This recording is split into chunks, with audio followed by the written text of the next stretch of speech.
Hello guys, তোমরা কেমন আছো? আশা করছি সবাই ভালো আছো। আমিও খুব ভালো আছি। আজ আমার আইবুড়ো ভাত, সেই জন্য মামার বাড়িতে আইবুড়ো ভাত খেতে চলে এসেছি। দেখো এক্ষুনি আমি সাজুগুজু করে রেডি হয়ে গেছি। মাইমা আমাকে নতুন শাড়িটা দিয়েছে আর আমি একটু সাজুগুজু করে নিয়েছি। নিয়ে চলে যাব ঘরে ভিতরে, মাইমা আমাকে আশীর্বাদ করবে।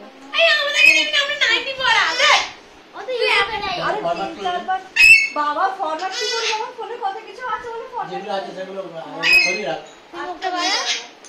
হ্যালো, ফোনটা 3-4 বার পারদের বাড়ি আছে। ব্লগটা ছাড়বো, দেখবি ফেসবুকে ছাড়বো, দেখবে। মানে আমার মামা ছোট মেয়ে সঙ্গে কি মাইমা আসছে। সৌরভ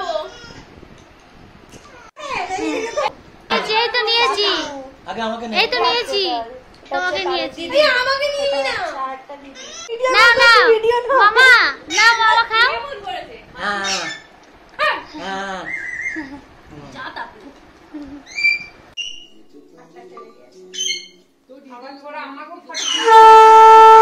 মাইমাকে আশীর্বাদ করবে বলে একটু রেডি হয়ে নিচ্ছে, চুল টুল ঠিক করে নিচ্ছে, কারণ যেহেতু মাইমার ভিডিও হবে সেই জন্য রেডি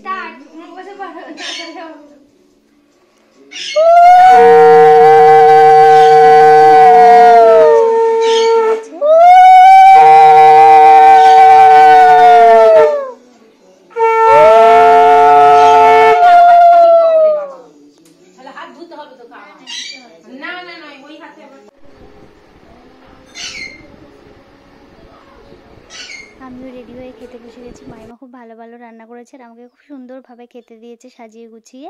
তো আমি খাচ্ছি। এটা হচ্ছে আমার মাইমার বড় মেয়ে, আমার মাইমার বড় মেয়ের ছেলে। খুব লজ্জা পাচ্ছে, দেখো খুব দুষ্টু কিন্তু খুব ভালো ছেলে। দেখো না কেমন করছে, ওকে বললাম আমার সামনে আসতে, ওই জন্য জিভ ব্যাঙাচ্ছে। তো আমার খাওয়া দাওয়া হয়ে গেছে, আমি বাইরে বেরিয়ে গেছি। আমার চ্যানেলটাকে সাবস্ক্রাইব করে আমার সঙ্গে থেকো। তোমাদের সঙ্গে দেখা হচ্ছে নেক্সট ব্লগে। চলো বন্ধুরা, আজকের মতো টাটা।